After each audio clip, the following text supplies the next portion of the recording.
Well, thanks for coming out tonight and braving whatever's left of the bad weather. Certainly the parking isn't easy, so we appreciate that and appreciate having you here.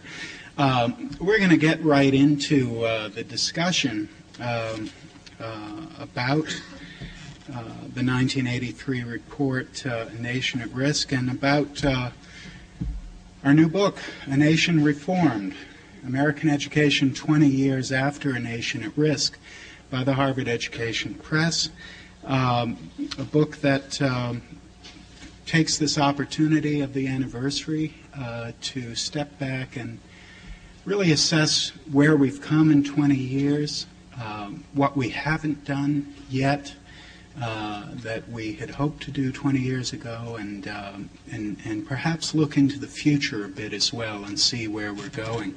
1983 seems like an awfully long time ago. The year, the week that A Nation at Risk was released, I had a quick look back at Time and Newsweek of that week and found some very old news indeed. Ronald Reagan asking for $600 million to roll back the Sandinistas in Nicaragua. The Dow Jones that week soared to 1,200. Star Wars fans were on the edge of their seats waiting for Return of the Jedi to come out that week.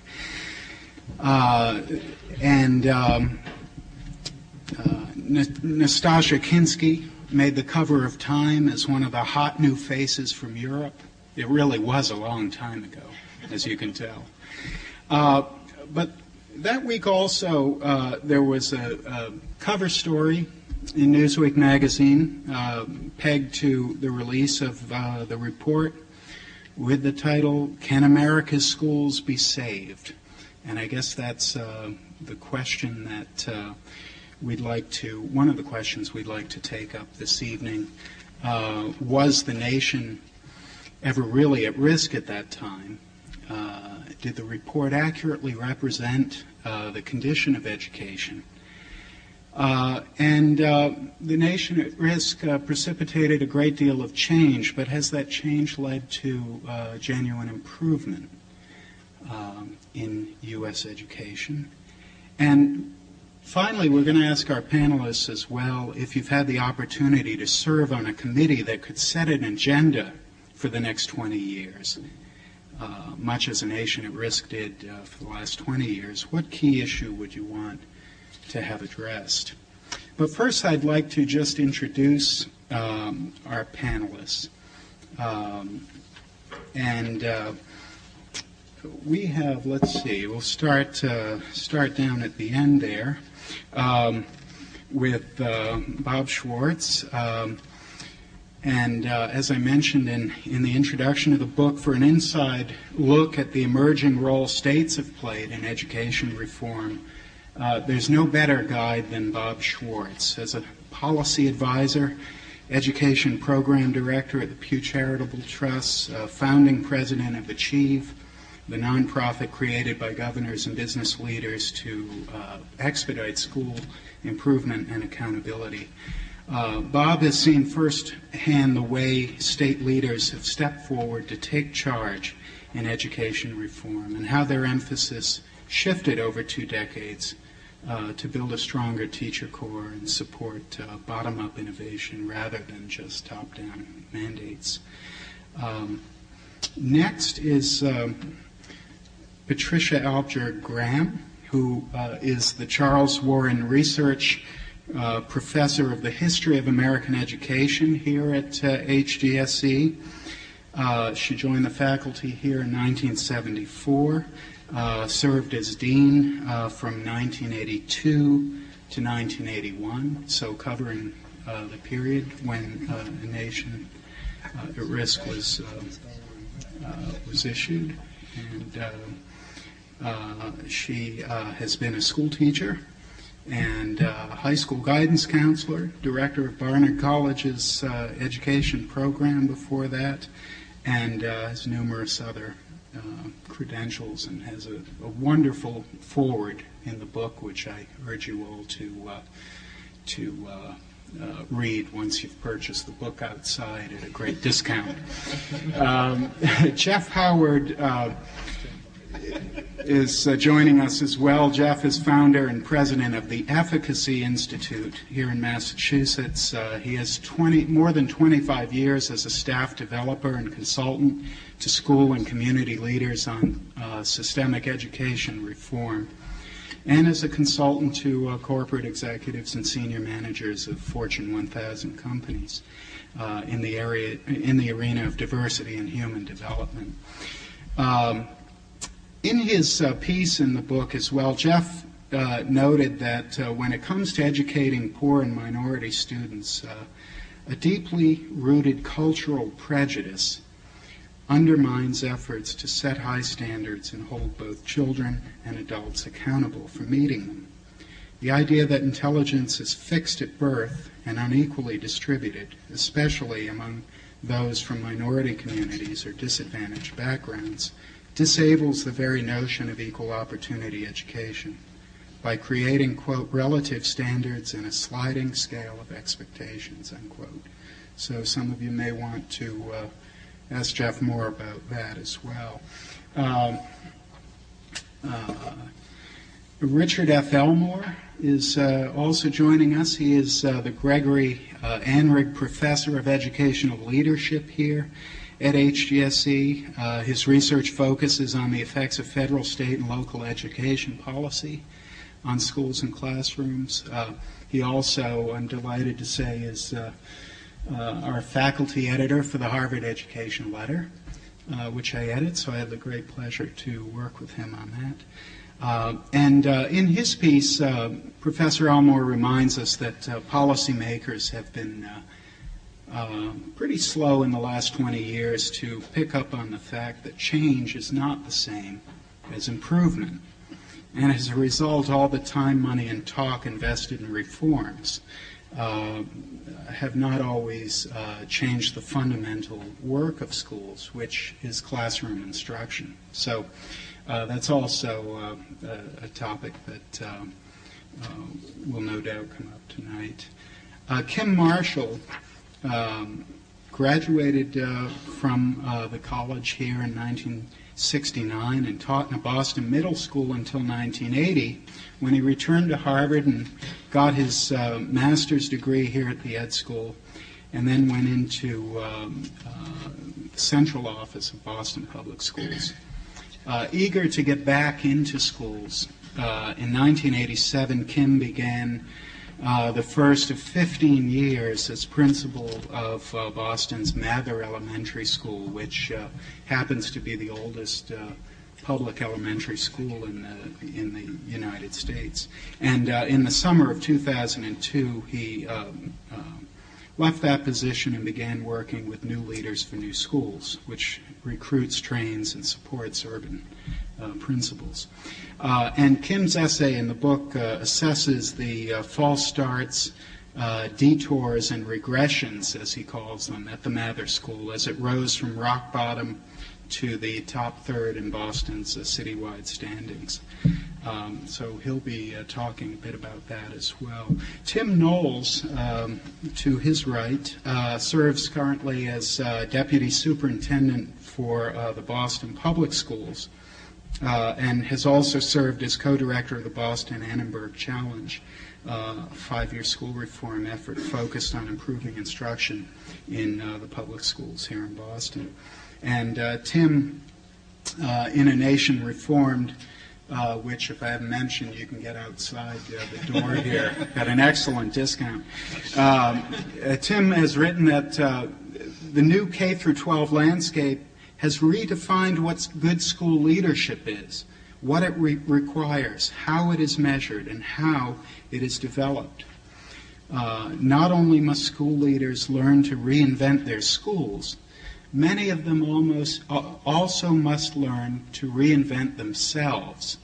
And his piece is just a fascinating discussion about how the demands and requirements for school leaders has changed in the years since A Nation at Risk. And finally, with us here, a special guest is Gerald Holton, who has been for many years a professor of physics and a professor of the history of science at Harvard, and has enjoyed a long association with the Graduate School of Education back to the days when Francis Keppel was dean here. For many years, in fact, Dr. Holton was listed as a member of the faculty of the school and served on many doctoral thesis committees. During Ted Sizer's deanship, a team consisting of Professor Fletcher Watson, Jim Rutherford, and Professor Holton ran for about 6 years a national curriculum project at the request of the National Science Foundation to produce an introductory physics course, chiefly for high schools, called Project Physics, which involved over 100 high school teachers on his staff and as consultants from all around the country, helping also to train in many summer institutes thousands of teachers a year. So you can see that Professor Holton has been in the trenches as well in training teachers to do their work. He also is here as one of the authors of A Nation at Risk, and so he is going to talk to us also about the development of the report and some of the unique challenges that the members of the committee faced. And I'd like to welcome him up to make a few remarks about the writing of A Nation at Risk. And also just to kind of put the report, I think, for us in context, something the book doesn't quite do. This isn't a history of A Nation at Risk. It isn't a history of, it's not a history of the making of the report. It's more a reflection on where we stand in 2003. But it might be very helpful for us, certainly will, to think back to 1983 and what this committee was thinking as it drafted what proved to be a very important report in the history of American education. So, Professor Holton.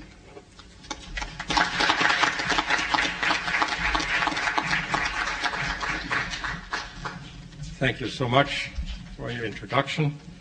I was asked to come here to give you a sense of history, a kind of an eyewitness account about the genesis of the Nation at Risk report of the National Commission on Excellence in Education on this anniversary. And I do that in the spirit in which I would do or advise doing a physics experiment, namely, unless you know the conditions under which an experiment has been designed and done, you are likely to not be able to fully interpret the results. So let me give you the next 15 or so minutes, as fast as I can, a little background on that. I may go over it. It was created in August '81 by the Secretary of Education, Terrell Bell, quote, in his words, to present a report on the quality of education in America and in response to what many consider to be a long and continuing decline in the quality of American education, unquote. And then to make recommendations to work on it for nearly 2 years. And I will tell you what happened as I saw it. It may be useful to mention some facts which I see missing in later discussions because they might lead you to ahistorical thinking about it. For the data and conclusions rely always heavily on external and internal boundary conditions and limitations and, of course, unforeseen contingencies. Well, I was first asked to become a member in summer '81 by Bell and to join 17 others And he made light of the fact that we would be spending 2 years, 2,000 meetings in various parts of the country, various hearings, panel discussions, symposia, listening to the staff and to others, and finally see the staff issue a report that we would agree to. And of course I refused. There were some very good reasons, and you too would have refused. First, it was the summer of '81, the high tide of Reagan's first year, a triumphant year of his presidency, with a completely supine Congress. His administration and subservient Congress appeared intent to dismantle systematically everything that was dear to me, not least support for education and for science. And even during the transition period after his election in 1980, the Department of Education, including the Office of Educational Research and Improvement, had been targeted for elimination. And some of that hostility had to do with the votes of the teachers, Jimmy Carter's starting the Department of Education. That was not the tide which a report's going to reverse, I thought. Now, second, improving education was not on the nation's front burner in those days, even though when a Gallup pollster came, education always was high up. But if you look at the papers of 1981, you will not find that there was a national interest in education. There were some commissions, in fact, already starting to work, and some clever governors were seeing the need for improvements. But in the very first meeting of the commission, the head of the National Science Board was asked why was there a cut of 67% that year in education, leaving in the National Science Foundation a very small residual educational part. And his answer was, and I remember the words very clearly, education is not on the nation's agenda. He was immediately followed by a consultant who said it all can be done for less than $200,000 by just finding good schools and giving them medals. It was the exemplamentarianism solution favored by the administration. Now, the third reason for saying no was the makeup of this commission.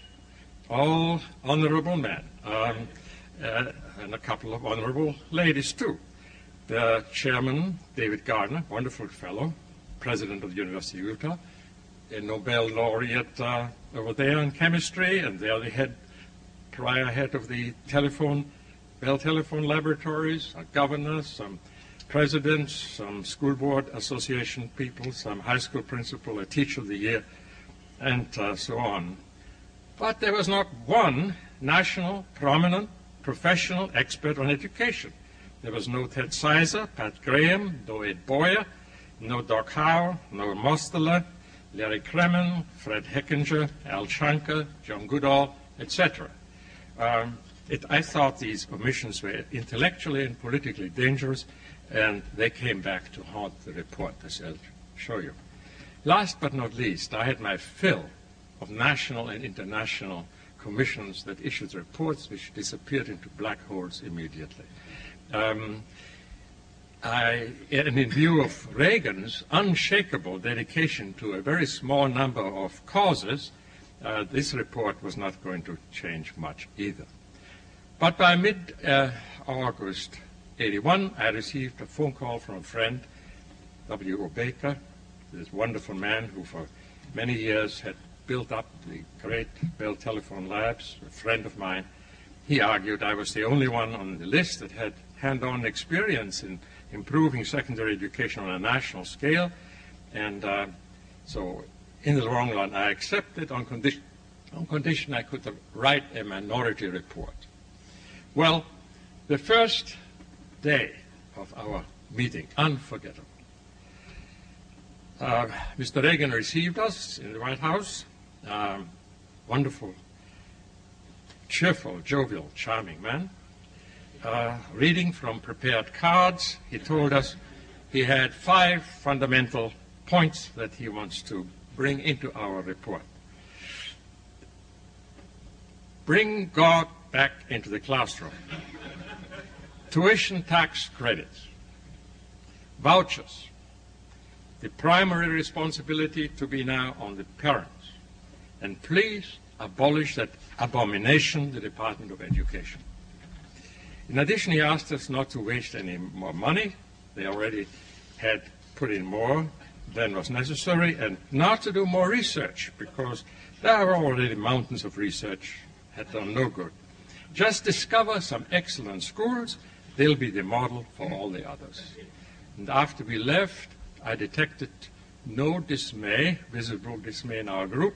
I wondered to myself whether we were all equally stunned or whether it was because all the others were Republicans. So, for the commission, followed very hard work, lengthy meetings, site visits, even one right here at Harvard, 40 reports commissioned from consultants with names like Alex Aston, Paul Hurd, Thorsten Hewson, all put on ERIC system for distribution, where they still may be.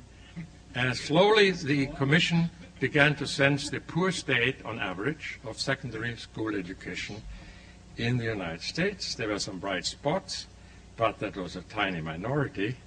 The general track courses that led to nowhere were taken by 12% of the students in 1964, but by 42% in 1979. And the school had changed, adding much to their mission. As one of the pages in this nice new book tells you, a school superintendent said, "The schools are now run as social welfare institutions, not academic ones." That was 1981. Among other findings presented to us, 23 million illiterate Americans, only a fifth of 17-year-olds could write an essay, only a few more could do a two-step math problem. Half of them couldn't find the area of a square if you give them the length of one side. Two-thirds of the high school seniors spent less than 1 hour a night on any homework, and so on. The dumbing down of textbooks, etc. And then also the teachers. A very sad report on their preparation, on their low pay, where they came from. And from my experience in project physics, I had seen wonderful teachers, and I hadn't been prepared for that at all. So these voluminous researches from the education department of officials and commission papers, they led us to a very dismal picture.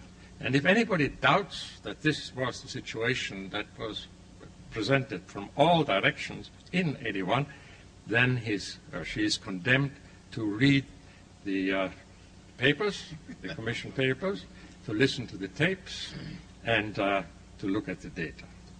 Now, these somber facts were slowly driving the large majority of the commission toward a consensus. By now, it was up to the hardworking staff to make the report. However, what they handed us was terribly uninspiring, lengthy, bureaucratic. As one of the commissioners, the teacher of the year, remarked, "This is no clarion call, it's a sparrow's chirp." And another one said, "This is milk toast." So for my part, I saw the whole thing sinking into oblivion.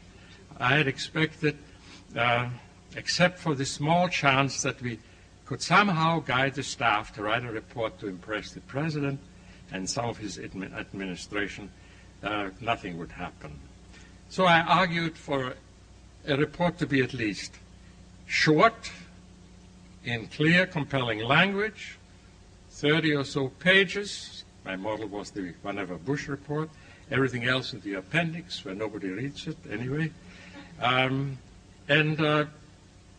To remember that we will have only one reader, and that is President Reagan, at best. And after all, he was our commander-in-chief.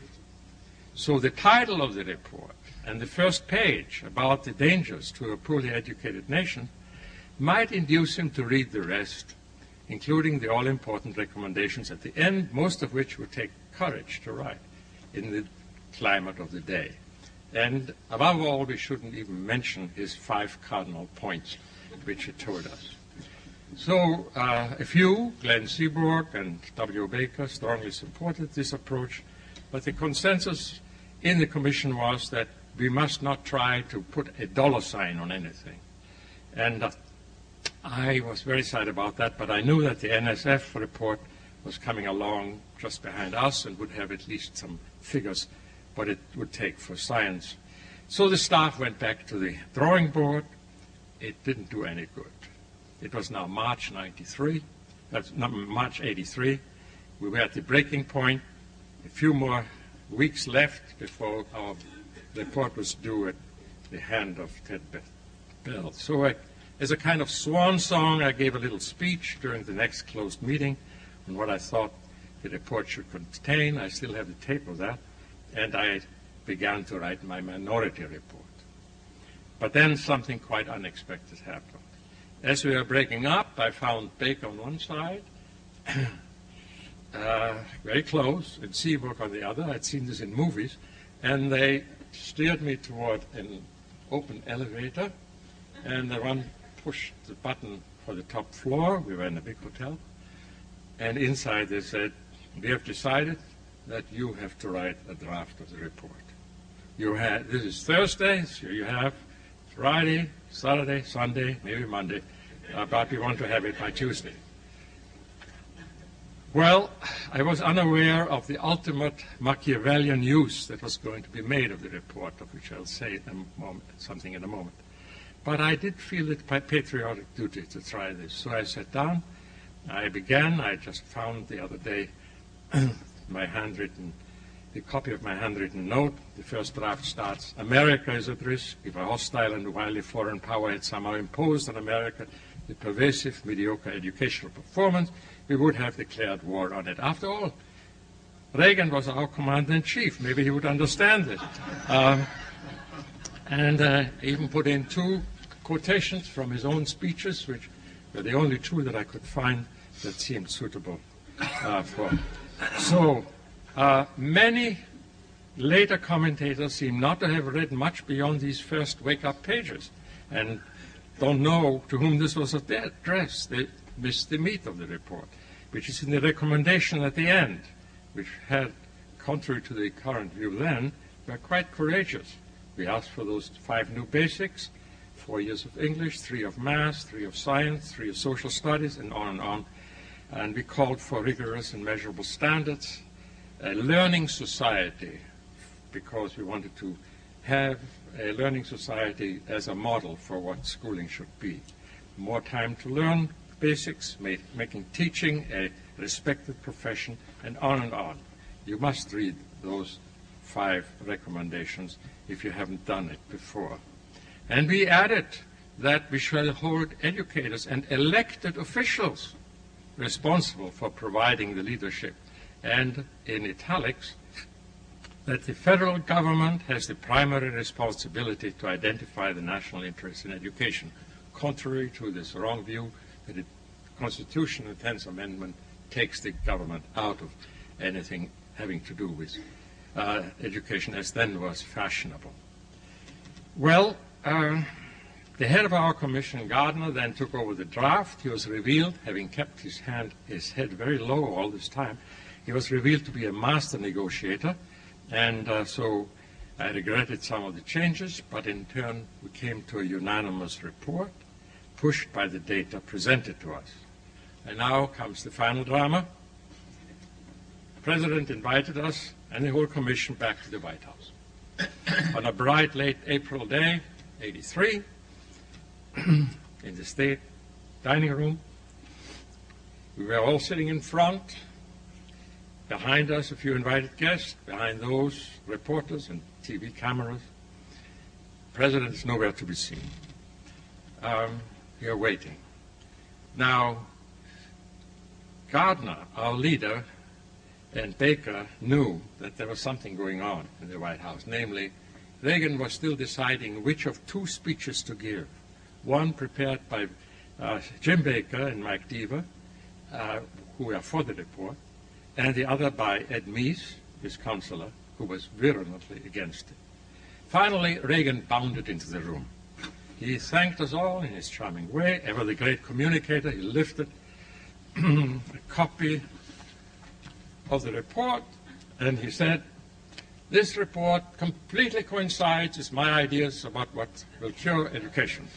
It brings, that is to say, to bring God back into the to vouchers, to tax credits, and above all, now he had put poor Mr. Bell on a very short stool right next to him, and he pointed at him and says, and above all, abolish the Department of Education." As Bell says in his wonderful and much unread book, The 13th Man, he saw Ed Meese in the wings with a big smile and rubbing his hands. Well, so it was all over. The reporters had heard all that in the State of the Union speech before. There was no news here. And so I had lost complete faith that anything would happen. But something happened. Sometimes one sentence can change everything, you know. I love you, I hate you, things like that.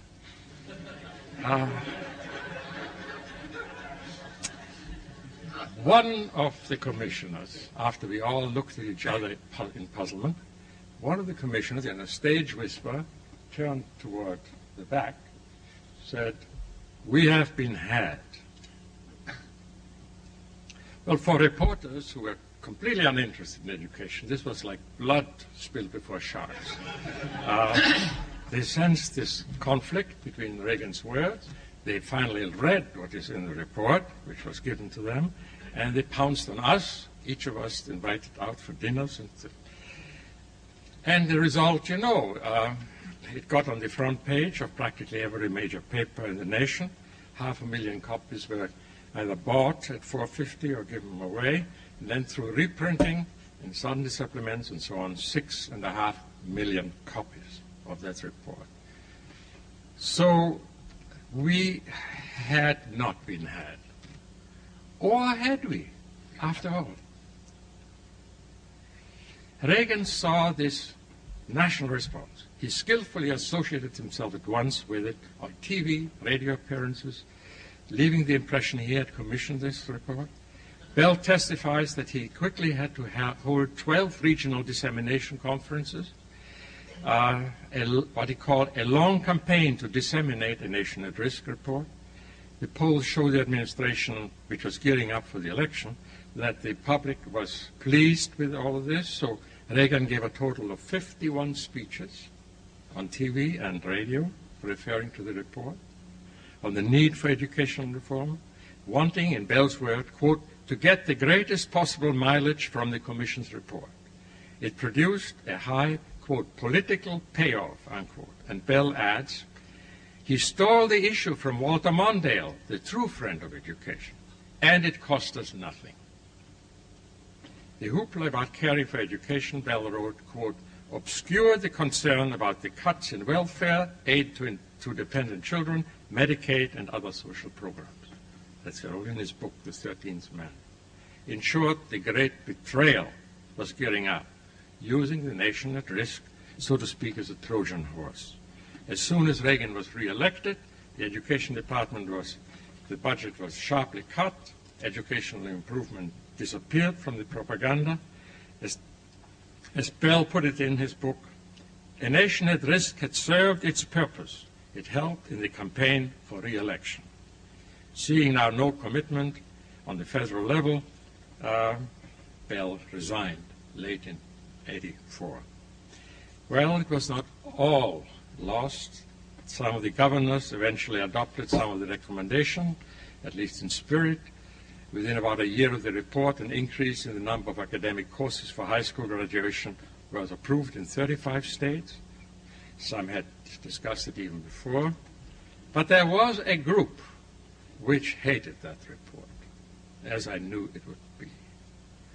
I had felt from the beginning that the professional educators, with the striking exception of Al Shanker, and columnists which had been left out, they were outraged. For example, Ed Boyer went on a warpath for more than a year. And similarly, my good friend Fred Heckinger New York Times education columnist. In his weekly column, which you can check, for nearly a year, he attacked the report, saying what it really does is to try to make schools tough rather than better. And Chester Finn wrote an article, The Excellence Backlash, and then books came out like The Manufactured Crisis. And from the other end of the spectrum, we got our spanking too. Just as we were leaving the White House at that last meeting, who should come in with his White House pass swinging back and forth? But William F. Buckley Jr. And the column the next day said, the commission didn't say what's most needed, I'm quoting. That's, of course, tuition tax credits. The only obstacle that stands in the way of a substantial privatization of the school is ideology, unquote. Indeed, privatization of many functions of government is part of the ideology of the sons of Reagan to this day. Well, by its charter, the commission had in fact several more months left, but that Bell was told to fold our tents. In hindsight, I can give a list of things we might have done as well if we had had the extra time. But let's face it, one might argue that the report, within the boundary conditions put on us, and in the historic situation of the time, was more than you could have expected. And if the recommendations had been implemented by a caring government at the federal, state, and local level, accepted and put into operation, as some of them have, a good deal of what was needed might have been achieved. So now, looking at the matter 20 years later, but keeping in mind the situation the Commission and the country faced, perhaps the report might best be used as material from which to select parts, to reshape them the way the ancient builders took pieces of earlier monuments and used them to erect their own. The nation could indeed use a new report. It is still at risk. Thank you.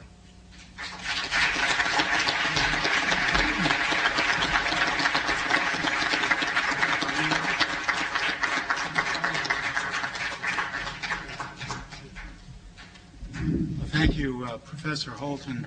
I'll just take this out for a minute here. Oh, okay, great. Well, now I've done something to it. Okay. Not as smooth as Oprah would do it, I know.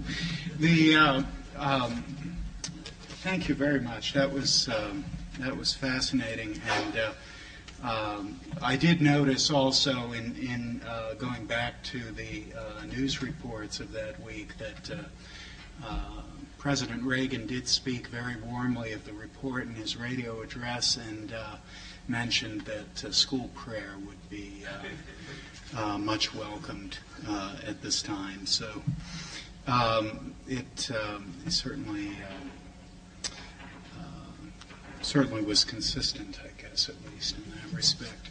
I wondered, Bob, if we might start with you and talk a little bit about what states were, in context of this question of was the nation at risk already at that time.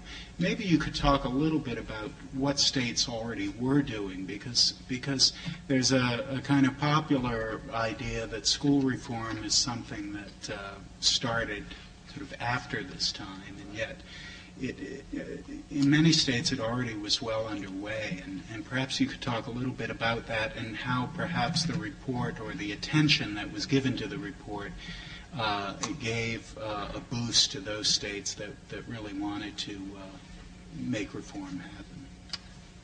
Yeah, let me jump in. First,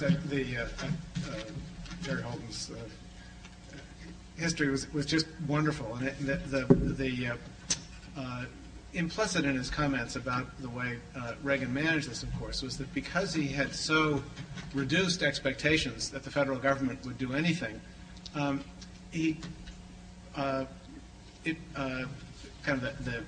unintended consequence, I think, was really to spur an awful lot of action at the state level. As David's question suggests, at least in the South in particular, there were a set of governors, mostly Democratic, who had come to understand in a very direct way the connection between their economic futures and their ability to get their economy rolling and the really poor condition of their schools. Their perspective was simply looking as a region, how are their kids doing as against kids in other regions of the country. And you already had a set of governors who had identified education as a front burner issue. But there's no question but that the report itself really did galvanize the states into action. My chapter in this book focuses on the state role. And in the first year or two, again, as Professor Holton suggested, virtually every state felt compelled to put some kind of legislative package into place that was in fact a response to the principal recommendations of the report. And I'd argue that on balance, although we might wish for a stronger federal role, the fact that Reagan, in his wonderful kind of Teflon way, was able to both issue a report entitled "The Nation at Risk," but at the same time say there is no national government responsibility here. This is entirely has to rest on state and local initiative. The consequence was that governors in particular really did kind of pick up responsibility. And I think you can trace in a pretty clear-cut way the progress in the states from that moment. That is, by '86, the governors acting collectively had issued a report called Time for Results, in which they basically made the argument that they were proposing a kind of horse trade in which they would kind of get off the backs of local educators and stop trying to micromanage and overregulate.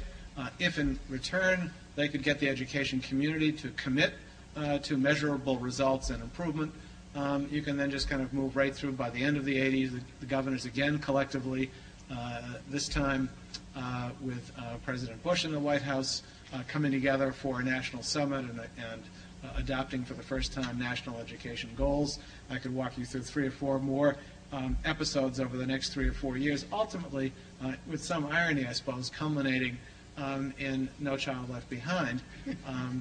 From an administration that is arguably, in some fundamental ways, as deeply conservative as the Reagan administration was, now a federal government that is, if anything, has put in place the most prescriptive, most intrusive piece of federal legislation that we have yet seen. Jury's still very much out on what the consequences of that are going to be. But some of you may have seen a few weeks ago a piece in the Sunday Times Magazine by Bill Keller arguing that the current President Bush is, in fact, in ideological terms and political terms, really the son of Reagan, not the son of the first President Bush. Thank you, Bob. Pat Graham, one thing I hadn't mentioned in my introduction was your involvement also in the writing of, or the task force for making the grade, right, the 20th Century Fund Task Force on Federal Elementary and Secondary Education. There were a number of reports that came out in 1983, and this was also one of them. And I wondered if you could talk a little bit about what some of the concerns were of that task force, but also as the dean of Harvard Graduate School of Education at the time, what was the reaction of education schools to this report and the larger concern, the larger popular concern about the quality of teachers, the quality of education that kids were getting? I think there was widespread concern in many parts of the country, including among professional educators, that academic achievement of American children was not as great as it needed to be. And at the simplest level, all of these reports were saying that American youngsters are not succeeding academically at the levels and in the percentage of the youngsters that they need to. There have always been youngsters in America who've done extremely well academically, including some who came from very low-income families and some who were children of color. But the disproportionate concentration of youngsters who were getting a good school experience were affluent white youngsters in America. And America is not made up of only affluent white youngsters. And there was grave concern in many quarters that the educational opportunities in schools, as well as in the communities that were available to children, the majority of children in the United States who are not affluent and not white, were not getting a fair shake educationally. And that there was a strong concern about those issues. Let me just say for the Harvard Graduate School of Education, that we as a school of education, like our brethren and sisters schools of education who take ourselves very seriously as being part of elite research universities, on the whole, in the 70s and in the 80s, and into the 80s, these were places which did not take public schools seriously. And one of the most important things, I think, to realize historically is that leading universities either dropped their schools of education, reduced their schools of education from schools to departments, and tried to make whatever residual faculty of education look as much like a behavioral science faculty or psychology faculty or sociology faculty as possible. The one thing in a school of education that you were not supposed to be interested in was schools, and particularly schools that served low-income children. That was not de rigueur in schools of education. And one of the things that I am proudest of the faculty of the Harvard Graduate School of Education for, among many things I'm proud of that faculty, was its commitment to reinstitute teacher training programs in 1982-83 before A Nation at Risk, to create a principal center before A Nation at Risk, which some people here participated in, and then a year or two later to commit itself to a program to train urban school superintendents. This was at a time when the schools of education affiliated with the most prestigious research universities were not training teachers, they weren't training principals, and they weren't training superintendents, and they weren't giving tenure to the faculty who worked on those kinds of schooling questions. So the transformation that had to happen in schools of education was profound. And the faculty in this place were the leaders in making that happen.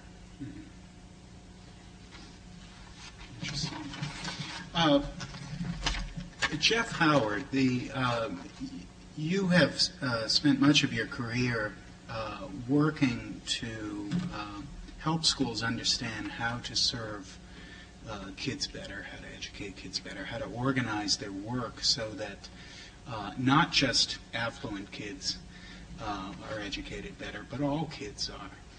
What are some of the, as you look over your work the last 2 decades, what are some of the fundamental problems that you've encountered in trying to get schools to organize themselves and conduct themselves in ways that really will serve all children in practice and not just in lip service?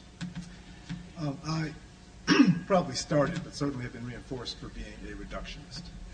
That was my question.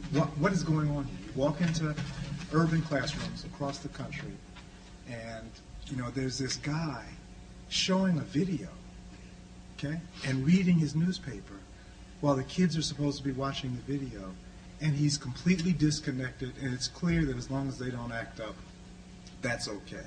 And not only is he doing that, but his colleagues in the school know he's doing that. The principal of the school knows. And that's regarded as okay. And I came in without an education background. I got into education because I decided that it was important. And that urban education, education of kids of color in particular, I regarded as the next stage in a movement for equality in the country. That if we can get people educated, then those educated people will figure out how to solve the problems of their time. So walking into real high schools, real elementary, middle schools, and seeing the attitudes, talking to teachers, and being hooted off the stage for having the temerity to suggest that there was nothing wrong with the kids and that we ought to be teaching them to high standards. by black teachers, by Latino teachers, as well as white teachers in the inner city. I thought that these people were insane. And I could not understand for many years, and was angry about it for many years. Who are these people? What is this about? Why are they? I mean, it's a conspiracy to damage and hurt our kids. Well, of course, that wasn't the answer. And the giveaway about it not being a conspiracy was that many of the teachers, I went to Detroit, did a lot of work in Detroit, and the huge percentage of the teaching corps was black. And Detroit, and the circumstances and the attitudes were among the worst that I'd seen. So what is the answer? What's going on here? What's a simple underlying explanation? I have a sort of theoretical one and a way that translates to operations. On a theoretical, or call it a belief level, it became very clear to me, and the longer I did it, the more certain I've become that this is the case. It's not comfortable to talk about, people don't like to discuss it. But there are rumors of inferiority floating around out there. And there is an attitude abroad in the land that these kids are not going to be able to reach very high standards. We should not expect them to. In fact, it may be inhumane to expect them to, because you're just going to hurt them and disappoint them if you ask them to do things that they cannot do. And that, most importantly, teachers, educators in good faith cannot be held accountable for trying to get these kids to those standards. It is clearly a belief of the inadequacy of the children, and it is pervasive in the land. Now, parenthetically, you should understand that I've discovered as I go to Newton and I go to affluent communities around the country that there's a small percentage of kids in Newton who are expected to do it at the highest level and get into the Ivies. And then there's a distribution of kids below that who are understood to have lower levels of ability and are not expected to reach the same sort of standard. So this is a pervasive problem, but it's, if you give the term, it happens in spades to kids of color. Now, operationally, what that translates to is an absolute unwillingness to be held accountable for any standards of academic achievement for students. I taught it, they just didn't learn it. There are no outcomes that we can hold people to. People get angry at the idea of being held accountable, and that has resulted in a situation, in my judgment, the primary factor underlying the lack of professional development among educators in the country is a lack of standards they are being held accountable for and that they embrace and try to achieve in their own practice. Because there is no standard out there that they've embraced. There's no particular instructional approach that they should do anything beyond knit or read newspapers when it's being taught to them. Now, that's a blanket statement. It is too broad. There are people that I call education junkies. They're really serious people, okay, who are really embracing education and educational change across the country. But the broad mass of people resist standards because they don't believe in kids. Now, I'll just add one more thought. The solution, given that diagnosis, the solution I arrived at 20 years ago was that we needed outside forces to set very rigorous standards of education and hold people accountable for their jobs to get kids to that standard. Therefore, when criterion referenced examinations, standardized tests came into play, I was less interested in whether they were exactly aligned with the curriculum or with some standards we wanted to get kids to do than I was in the fact that they represented, you could say, proficiency is the target. We expect you to get all kids there. We're going to measure and we're going to share the results with how this classroom is doing and how this building is doing and how this district is doing compared to others in the state. And everyone will be exposed to whether they're teaching kids to that standard or not. So I think we actually have an answer to the problem of no accountability, no standards, and no belief. And we're at the front end of trying to actually implement it in the country. Now, Dick Elmore, much of your work, of course, is focused on these very issues of accountability. And you mention in your piece in the book that educators have been treated as part of the problem, not part of the solution. And so there's been little or no focus on helping teachers and administrators improve their understanding of and their ability to perform the complex work that really takes place in schools, which partly feeds into what Jeff has been talking about. Could you talk a little bit more about what kinds of prescriptions might help address that problem? Yes, but before I do, let me just say that for me, as a professor in a graduate school of education, the most profound effect of A Nation at Risk has been that it provides boilerplate for the first paragraph of every term paper on education reform. I have yet to read one that doesn't footnote A Nation at Risk in the first paragraph. And I'm not being just humorous here, because I do not subscribe to the theory of the teleology of education reform flowing from the report, nor do I think I entirely agree with my colleague Bob Schwartz's view that the report and the dust it kicked up were a shaping or galvanizing force in education reform in the country. I would be interested in the thought experiment about whether the political incentives that were driving education reform, particularly in the South, wouldn't have actually given us a better result if A Nation at Risk hadn't happened, and if the quote unquote national agenda of education reform mightn't have been actually better, broader, deeper, if we hadn't had this unbelievably superficial and cynical use of the report for political purposes early in the game. But that's aside from the main response I have to your question. I think this is America's great experiment, sort of coming into the 20th century, in now the 21st century. The United States of amnesia is doing basically what most industrialized countries did immediately after World War II, and had basically done the first generation of in the 50s, basically, which is to, in some sense, capture, include, internalize the education sector in an overall strategy of social and economic growth, to begin to deliver a message that there are common expectations and that the level of education in the workforce is important for the social and economic development of society. And the reason we didn't do this is just as plain as the nose on your face. It's race. For all the reasons that Jeff has described.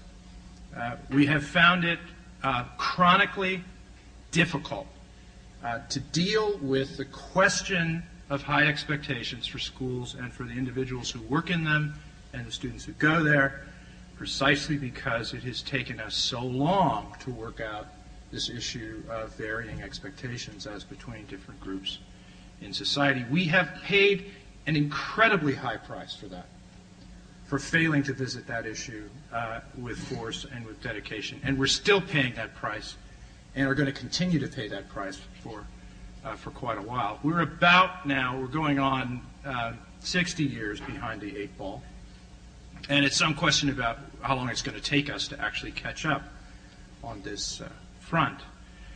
In the meantime, I think what's happened is that in an effort to address the accountability issue,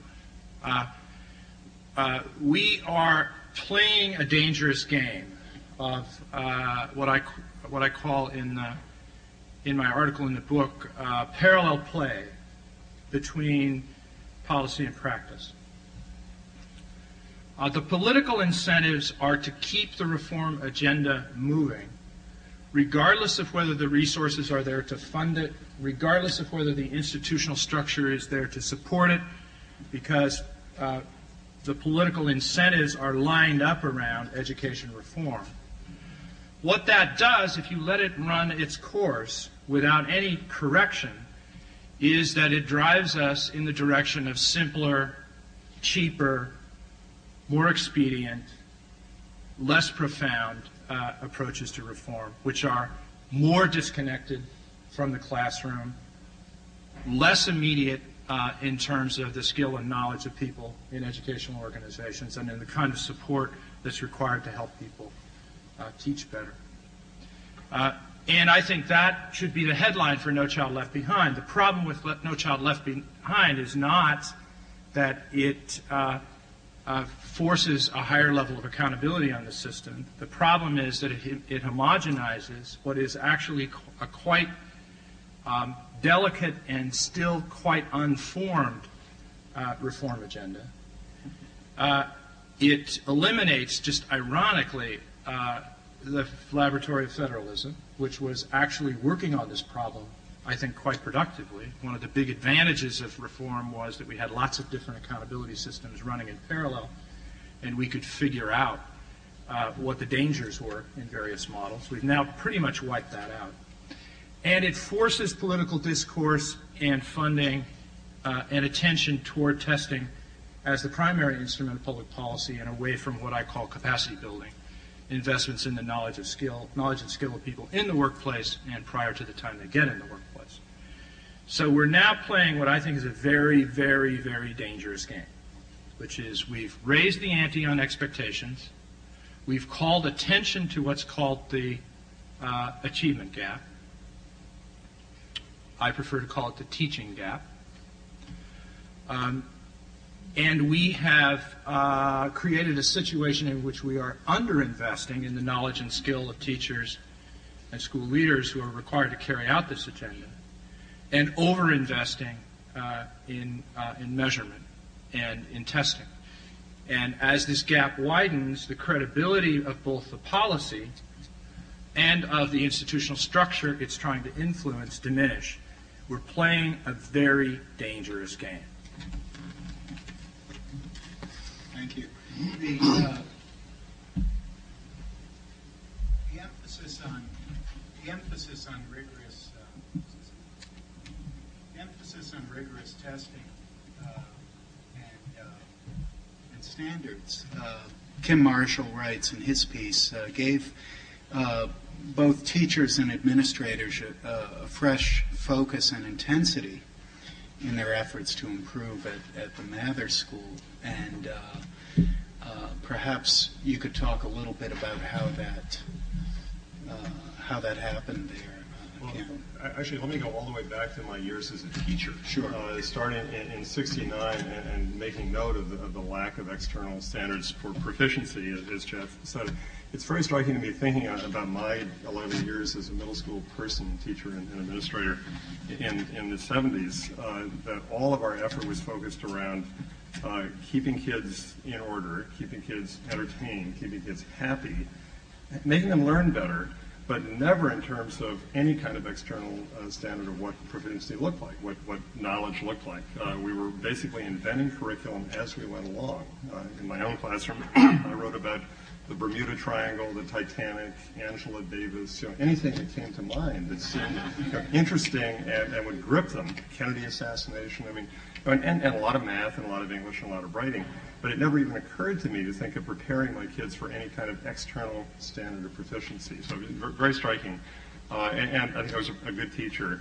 But I think in a symbolic act, cut the wires to my intercom in my classroom that kept interrupting several times a day.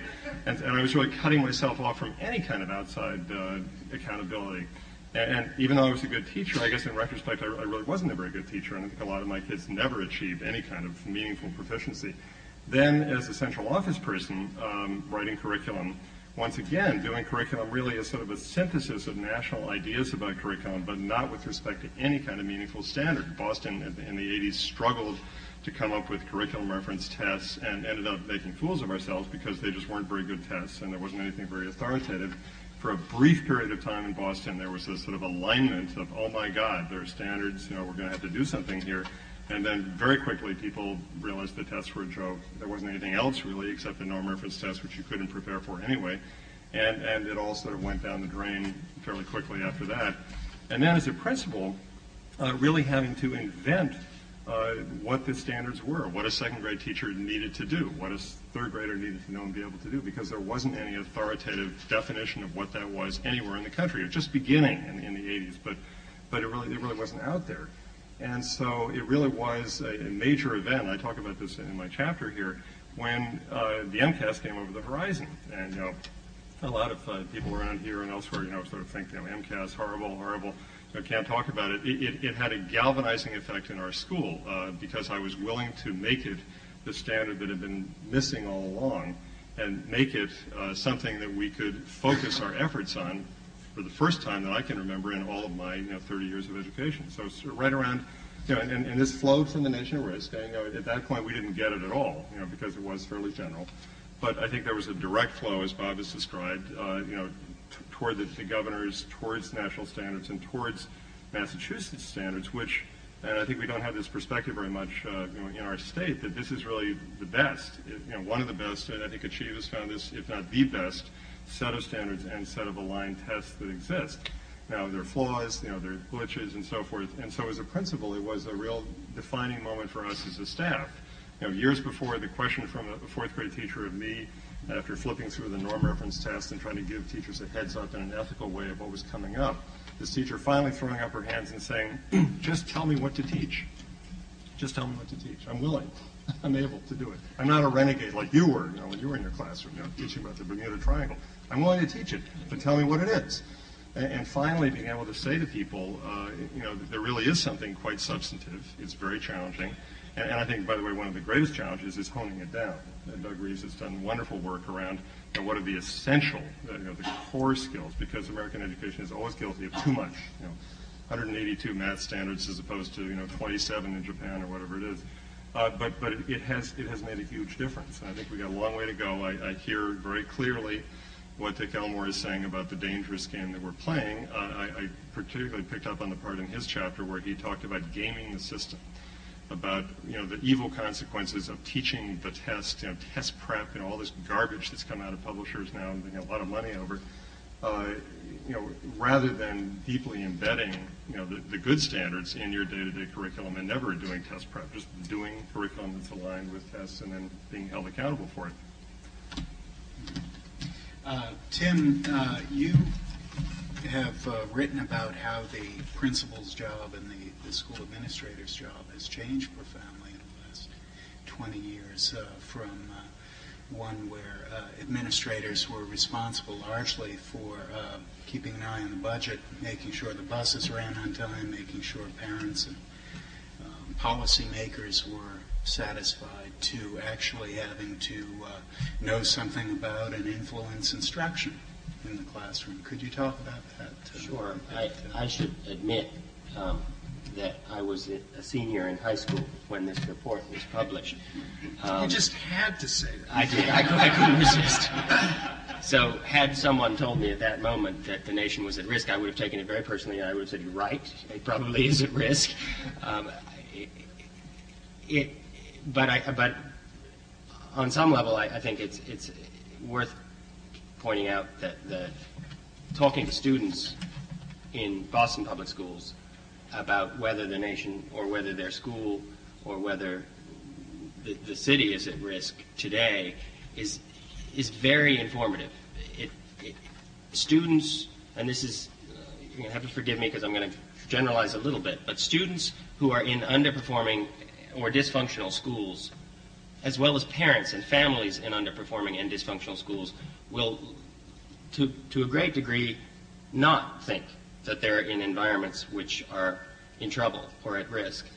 Students, though, and I meet them regularly, that have transferred from one school which wasn't working for them for whatever set of reasons into one that is, at every level, elementary, middle, and high, are incredible and incredibly nuanced about telling you what's different about this place, why it is working, and why it's a school that, if they were to use the language, is not at risk. And I think that that's a piece of this sort of tale about what's, particularly as we look forward, that is important to recognize. There's a lot that we know about what schools do that work, whether it's from the eyes of a student or a teacher or a principal. The challenge, as Dick Elmore has raised for us in Boston and in other places, is how do you scale it up? And I think that gets you into the question of the principalship. And the principal, if there's one truth in the educational research, I don't know if you found this in 1983, but I read a lot, thanks to Pat Graham being my advisor and forcing me to read a lot before I wrote much, about principles and the history and the transformation of principles. And clearly there's a tale there that is worth telling about this transformation from sort of community cheerleader / bus monitor / discipline person / budget person, compliance officer, to something which is really beginning to develop and is best characterized by the term instructional leader, probably best characterized. But when you read about instructional leadership, there's two quick things worth pointing out. One is that there's an incredible amount of research that has happened since The Nation at Risk about what good instruction is. And it's very, very useful stuff. There's also a big body of research about what good leadership is. But the two, ironically, in spite of the fact that we have this term that we use a lot called instructional leadership, the two hardly come together at all. There's no real concrete connections that indicate that if you demonstrate this kind of leadership and these kinds of collaborative skills, delegating authentic responsibility, and et cetera, et cetera, et cetera, that you will get this kind of instruction or you will get this kind of learning. So though there's one unequivocal truth in the research literature, in my view, and that is that the principal makes the difference. And a good principal is absolutely instrumental to this business, and having one will make or break you if the research base and the understanding about how instructional leadership actually is scaled up, I think, is superficial at best. And I think it's an important part of the equation as we look forward. Well, 10 years after A Nation at Risk was published, Al Shanker, who Professor Holton made reference to, the late president of the American Federation of Teachers,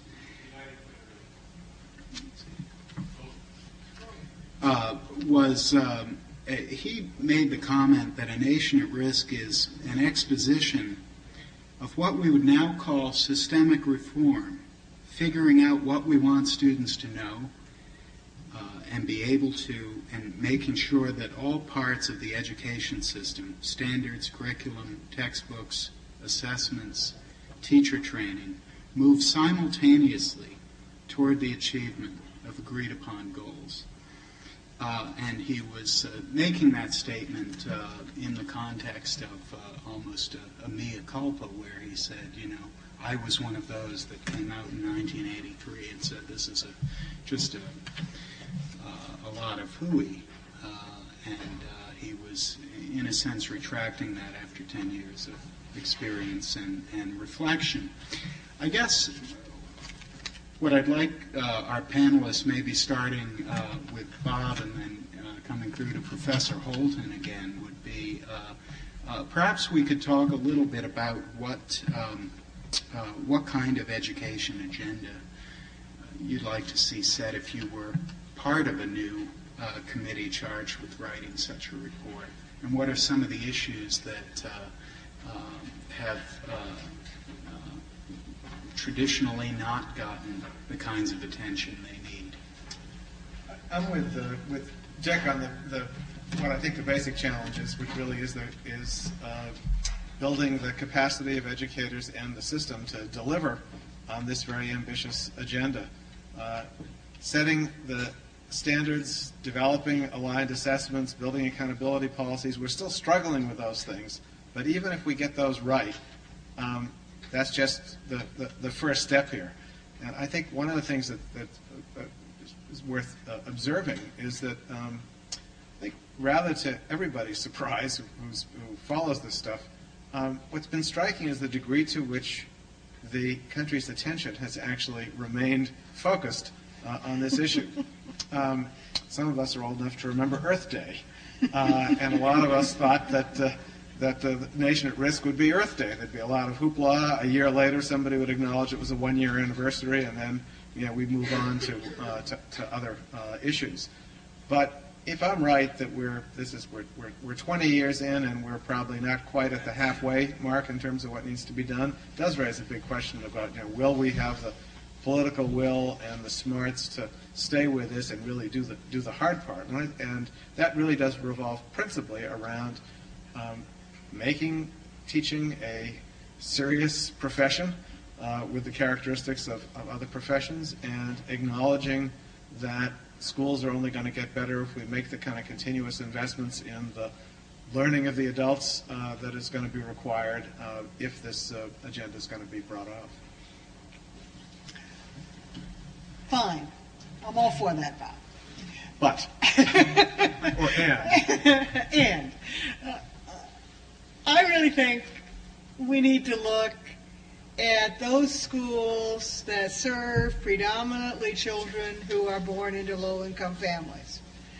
That's where the most critical problems, I believe, in this society exist.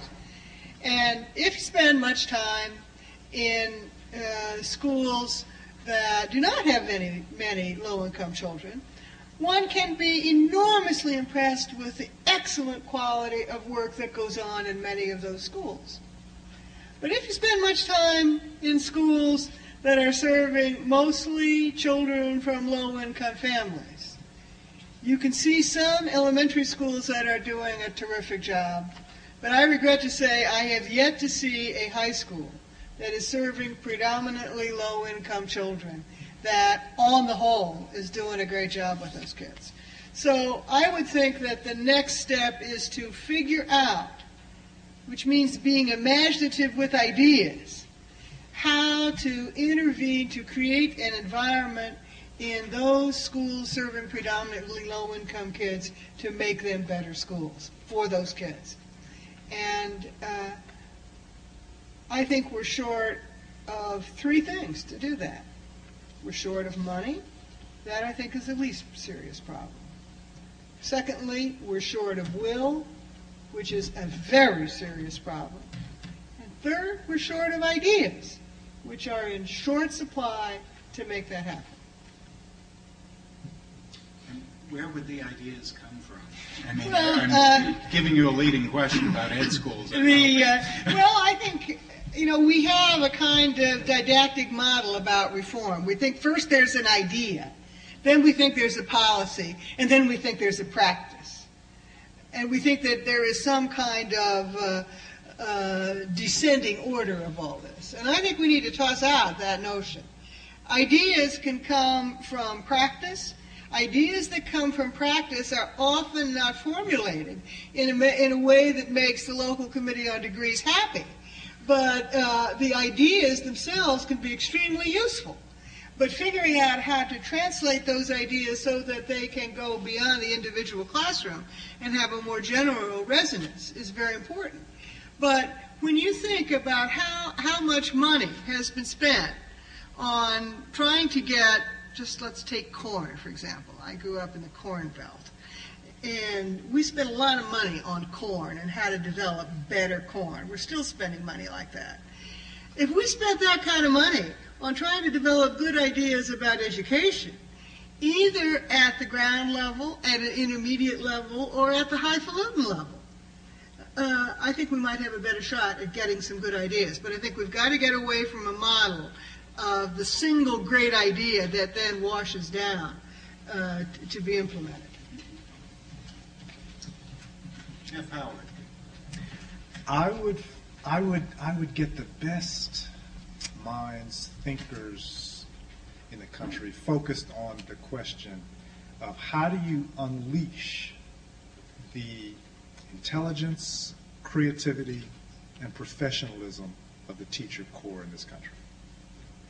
I am not one of those people who believes that they are just hopelessly undereducated, undermotivated, and we've got to get rid of these people and replace them with others. I think that anyone we put in American schools the way they operate today within a couple of years, start to look a lot like the people who are in the schools today. So now the question becomes, what institutional structures and relationships and processes must be set up to actually release the professionalism of these people toward clear objectives? And that's part of the answer. Crystal clear objectives. Why are people able, Pat, to develop these wonderful new strains of corn? Because it's real clear what it is you're trying to do here. You want stuff that you want corn you can eat. Farmers can tell you, and I'm making this up, but they can tell you. It's got to be yellow or white because those are the colors people like. It's got to be sweet, okay, at least at certain times of the year. It's got to be cheap to grow, okay, and it's got to be profitable. Now, there are clear criteria there, and all the intelligence of these people make stuff up. They create approaches to do that would not have been thought of before. Educators are capable of learning how to educate these kids. I've actually seen it happen. Sort of typical people who can catch fire under the right circumstances. We have got to set the circumstances, set the terms for our educators and our parents to start becoming proficient at the art of educating kids. It's not there now. Thank you, Jeff. Take Elmore. I spent a lot of time in schools, and for the last 6 months I've been spending my time almost exclusively in so-called failing schools. That is, schools that are going to be classified or already have been classified as underperforming in terms of the criteria of No Child Left Behind. And I'm both inspired and sobered by what I see.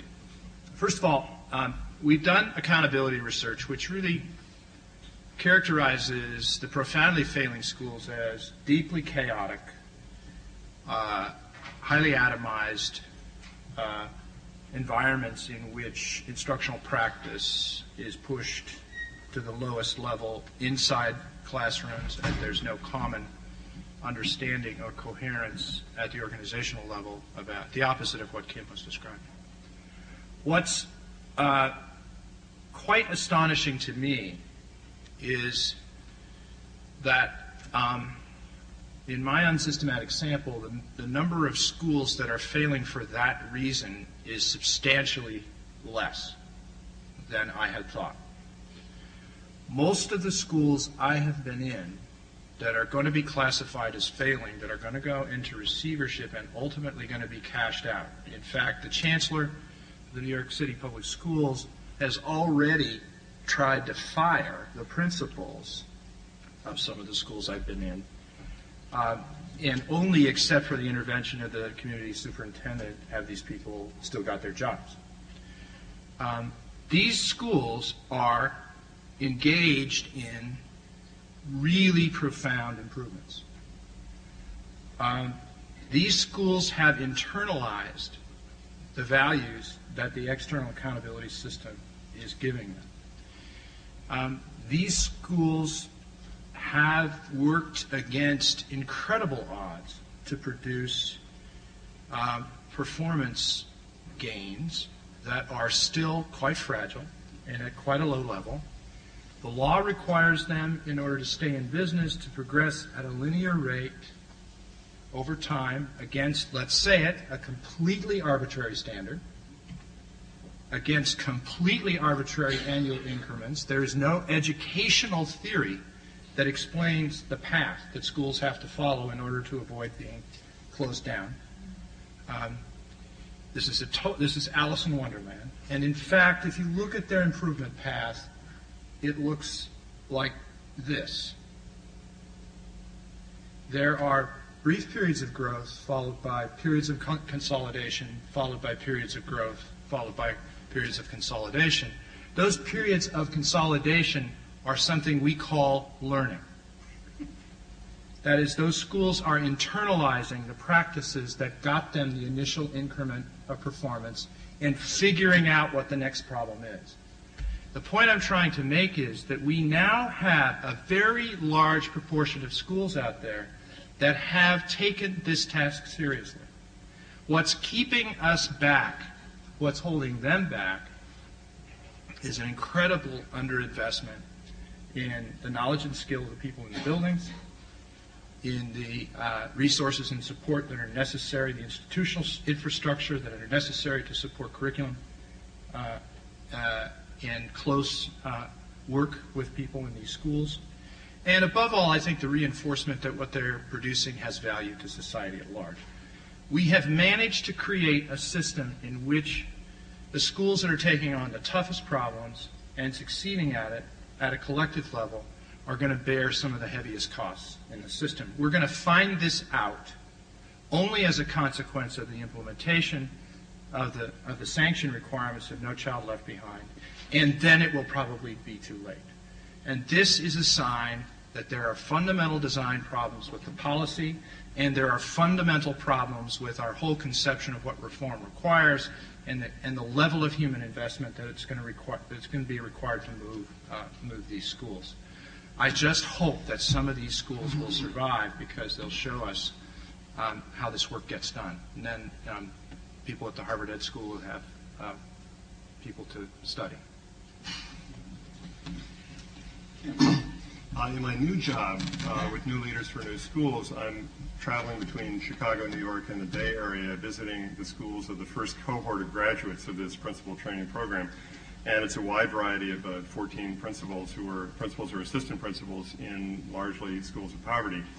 And it's very striking to me, charter schools, public schools, a variety of schools at different levels, not high school though. And what strikes me most is that there still isn't the clarity about what the second grader needs to know.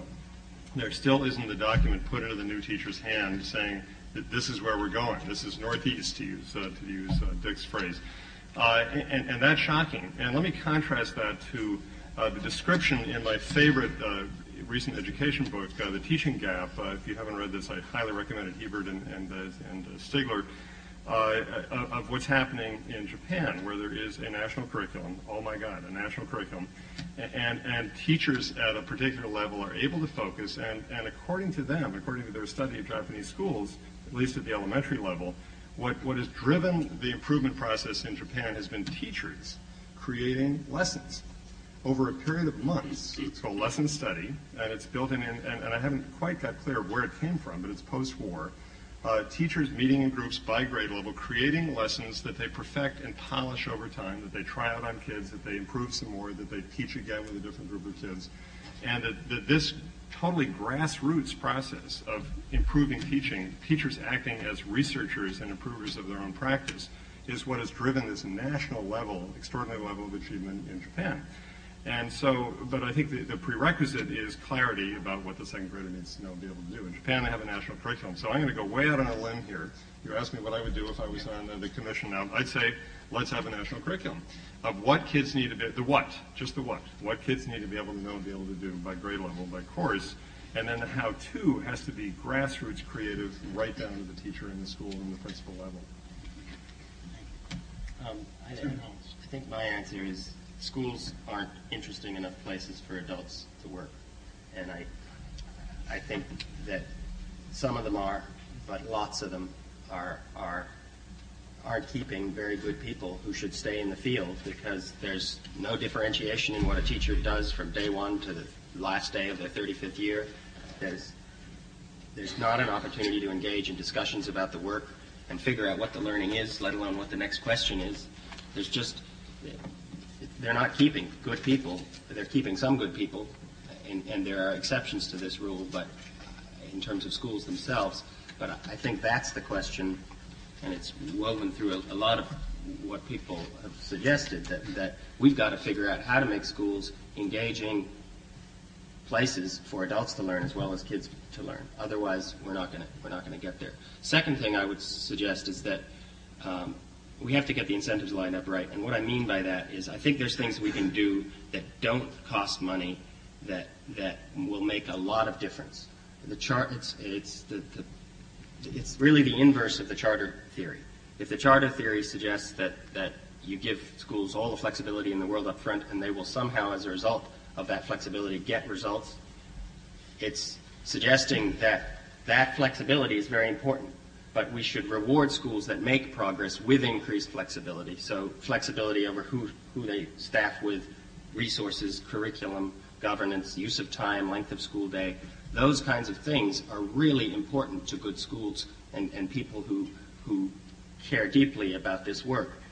Put in the hands of people who don't know what they're doing, they're a disaster. And I think that's what we'll see as the charter movement expands.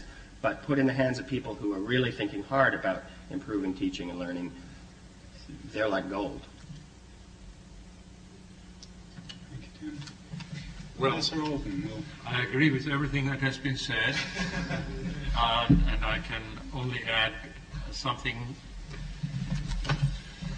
as if it were said from the future, so to speak.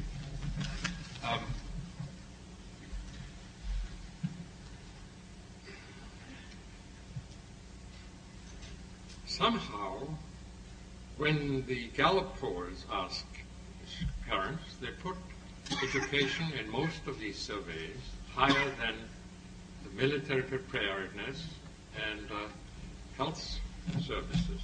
That education is said to be very important for them, particularly those who have children in school. But there is a disconnect between that and everything else that follows. And this is, I think, one of the problems that is so difficult to overcome, to get the words into action. Now, you could say, what would it mean to have education? And there's been mentioned what is great education in a country. Professionalization of the teachers has been mentioned, which means training, retraining, which means that they are on the level of other professions, on the level of lawyers, on the level of doctors, on the level of college instructors, i.e., that they can write their own textbooks, that they can have a payment over the whole school year and the time off during the summer and not have to supplement their income by toll collecting or whatever they have to do. I remember that in an issue of Daedalus, which Tad and I and Doc Howe put together many years ago, American Education, Ted Sizer, listening to all the things that we had been talking about, was about education, still separate, still unequal. He said, I've listened to comments such as, wouldn't it be nice for me as a teacher to have a desk, to have a telephone? We need help. We go out, we beg for it. Why is there no outrage? And we have become used to a steady state that has to be somehow broken. And it will happen long in the future, perhaps after some terrible disaster, as it often does. We have no Ministry of Education to put together a national curriculum. Maybe that's a very good idea not to have it, because who knows what they would do to us. But, you know, you have almost a Ministry of Education. It's a textbook publishers. And they are completely out of control. That is to say, they're very happy with what they're doing and not responsible, really, to the rest of us. And I think that this has to also change. So if the professionalization of the teachers works, then I think they will not be so dependent on dumbed-down textbooks, because they can do some of their own things, as we do in colleges and so on. And my last remark is perhaps the most far out. Because in America, unlike some other countries, the children are only verbal, sort of, it is only said that they're valued. They are actually the least valued part of society. They don't vote, they don't bribe the congressman with their money. They are regarded by their parents as being essentially in the hands of other people very often, instead of being responsible to themselves. Someday, something will happen, as Thomas Jefferson asked for, and in vain, namely a constitutional amendment that the children are the most important resource of the nation, and that the money that is to be spent on them, that the care given to them should be at the top of the priority. Today, I would say the space station, could finance a great deal of what's wrong with many schools, at least in the upkeep.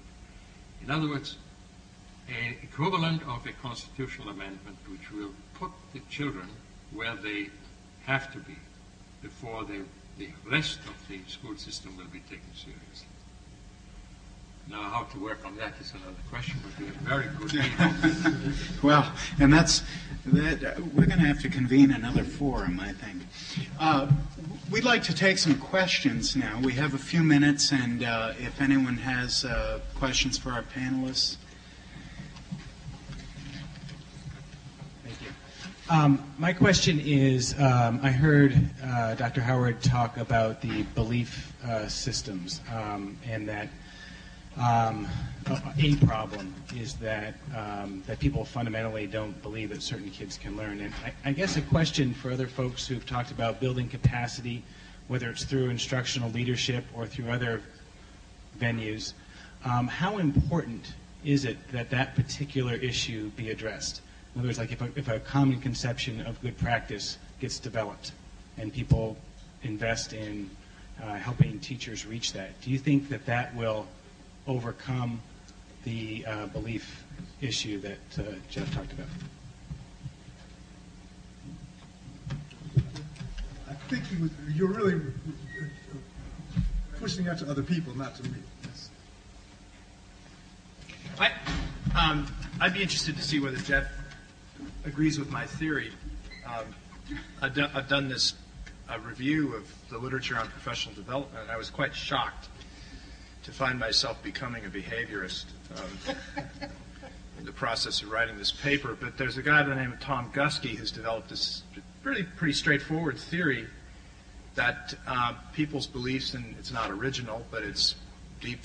He's the one who sort of brought it to research on teaching practice. That people's practices do not follow from their beliefs. They can subscribe to the beliefs that Jeff describes, and you can sit in their classrooms and you never see evidence that these beliefs are actually enacted. So they talk one way and they practice another way. Guskey's theory is that you change people's beliefs by changing their behavior. That you start with practice, you model it, you insist on it, you anchor it in external standards, you inspect for it, you reward it, you create organizational and cultural coherence around it, and you demand that you see it when you walk into a classroom. And over time, what happens is people actually start to believe.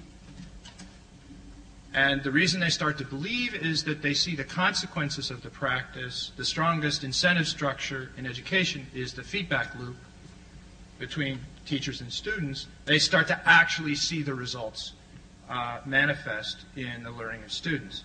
Now, for me, let's just say that when I got to this part of the paper, I had to pause for a couple of weeks because this is not a kind of theory with which I am temperamentally comfortable. And let me just tell you, for students who take my courses, it's definitely not a theory they're particularly comfortable with. It's a pretty difficult, theory to swallow. But my sense of this being in schools that are making progress is that they're heavily focused on this problem, that if you can't see it in the practice, if you can't see it in the student learning, there's no chance that the values and beliefs that people express are ever going to have an impact on the lives of kids. You may be surprised to know I really do agree with that idea. And it's opposite. Mm-hmm. The opposite is also true. There are many people who enter the process of becoming proficient educators, proficient parents, starting with a fundamental belief that these children or my child can't do it, and it's only about whether I develop the skills, and that is an invitation to work hard to develop the skills. It can really come from either direction. And I would offer on the research that many people who profess to believe don't do anything about it in real life. If you listen to those people, and I have very carefully, they will tell you that all children can learn. But there's always a parenthetical phrase that closes that sentence. Anybody know what it is? All children can learn up to the level of their abilities. The parenthetical second phrase negates the opening part of the sentence. So they don't really believe, and I think that contributes to their paralysis. So just one more thought about it. What you want to do, it works, it's like a crab-like process. It's not one or the other. I think that the way it actually works in practice, the way we've seen it work is that if you can get people to suspend their disbelief in the intellectual capacities and potentialities of their children, you can then get them to try new stuff. And if that stuff proves effective in actually getting kids to do better, they say, oh, shucks. And then you can get them to try some more, and the belief follows the change in the outcomes they see with the kids predicated on their changes in practice. So the answer is yes. One or two more questions. This is a question that deals with principalship. I guess it's you, Mr. Knowles. You mentioned the instructional leadership being the most important part. I'm wondering what we can do to try to remove all the political issues that get in the way, not just within the school but in the community, that the principal has to deal with, so he or she can become that instructional leader. Yeah, I'm not sure I'm going to be able to solve that one. Darn, because I wanted to be a principal in the next couple of years. But I do think that there are skills that some principals have, and that give them the ability to take what you're calling a political moment or a community engagement moment, whether it's parents being upset about a certain issue or there being an issue that seems to have nothing to do with instruction on the school site council agenda, or the teachers are in a flap about something that doesn't maybe have a direct impact on learning or what's being taught. Have an ability to take those moments and turn them into something else. And it's not to suggest that the enormous litany of demands are going to go away. And I think it also raises the question, in light of the fact that that enormous litany of demands won't go away, and particularly when we're talking about communities where kids come to school with incredible needs, whether there's a whole different design for leadership. Why do we subscribe to one leadership model in this country, which is a principle, whether it be a 3,000 student school or a 125 student school? Why aren't we thinking about distributing leadership or creating positions where faculty may have other roles or different kinds of roles, where you have a communications director in a big high school? Or I think that your question raises those issues as well. Is the idea of a principal the only idea for successfully leading and managing the very complex world of school? If I can just say a word about that, having been a principal for 15 years, there's no way you can get away from the politician part of being a principal, unless you're in an extraordinary situation with a communications director. And so I think that's just part of the job, and you have to deal with that and do it well. It helps to have a clear external standard that you're focusing everybody on, rather than just dealing with random stuff. It's easier to bring people at the school site council back, and focusing them if there is this clear challenge. But there is another model, and Millie Pierce has written about this, and I've seen it over at Roxbury Prep Charter School, one of the best schools in the Boston area, by the way, extraordinary school, where there are two principals. There's a co-principal model, and they've insisted on that against resistance from their board, and they really sort of divided the labor up, and I think that can help a lot too. Yes. One last question. Yes. I am supportive of all the interest in working with teachers to bring about the change. But when I'm in the schools, in the urban settings, one of the things that strikes me is the environment and the lack of resources that are there, and also the lack of resources to facilitate teachers becoming people that learn how to learn and have time to collaborate and work together. You know, embedded, and we're coming into I was in one of the Boston schools recently, and the budget cuts that are coming. The classrooms teachers are handling 33 students in a classroom, and it's going to go up. And, you know, with all the money, and I know that the panel is understanding of the difference between investing in the testing versus investing in what can bring about change in the school.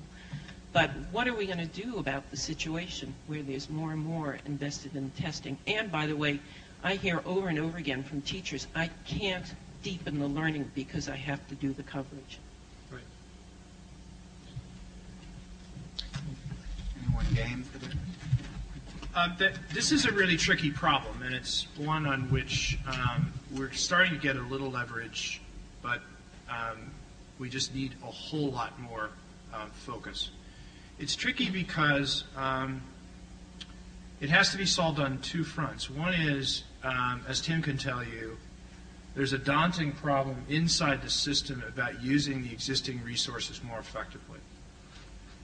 And you would be shocked. Out of $1 billion budget in San Diego, which is not a very well-funded system, in 2 passes through the budget, they produced $100 million for professional development out of the base budget. So there's a huge problem with the use of existing resources.